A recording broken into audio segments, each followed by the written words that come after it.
America के राष्ट्रपति Donald Trump ने सोमवार 19 मई 2025 को यूक्रेन में सीज़फायर को लेकर रूसी राष्ट्रपति व्लादिमीर पुतिन से फोन पर 2 घंटे बात की। ट्रंप ने सोशल ट्रूथ पर पोस्ट कर बताया कि उनकी पुतिन से बातचीत बहुत अच्छी रही। उन्होंने कहा कि रूस और यूक्रेन तुरंत युद्ध विराम और उससे भी जरूरी युद्ध के अंत के लिए बातचीत शुरू करेंगे। ट्रंप ने कहा कि इसके लिए जो भी शर्तें होगी वो दोनों पक्षों के बीच बातचीत से तय की जाएगी। ट्रंप ने दावा किया है कि इस भयानक युद्ध की समाप्ति के बाद रूस संयुक्त राज्य अमेरिका के साथ बड़े पैमाने पर व्यापार करना चाहता है।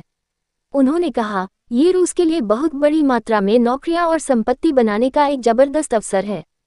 इसी तरह यूक्रेन अपने देश के पुनर्निर्माण की प्रक्रिया में अमेरिका के साथ व्यापार कर इसका फायदा उठा सकता है।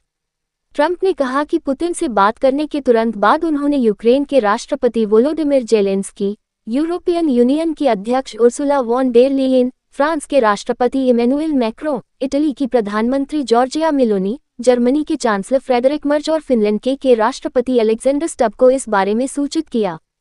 ट्रंप ने दावा किया कि वेटिकन रूस यूक्रेन बातचीत की मेजबानी करने में दिलचस्पी दिखाया है।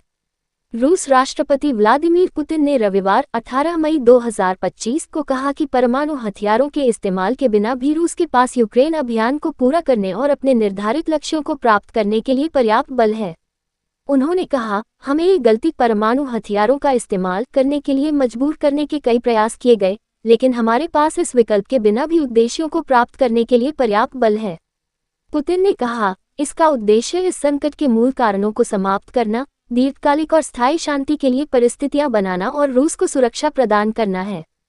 पुतिन के अनुसार रूस ने बार बार यूक्रेन संघर्ष को हल करने का आह्वान किया है और संकट के मूल कारणों का समाधान करने पर जोर दिया।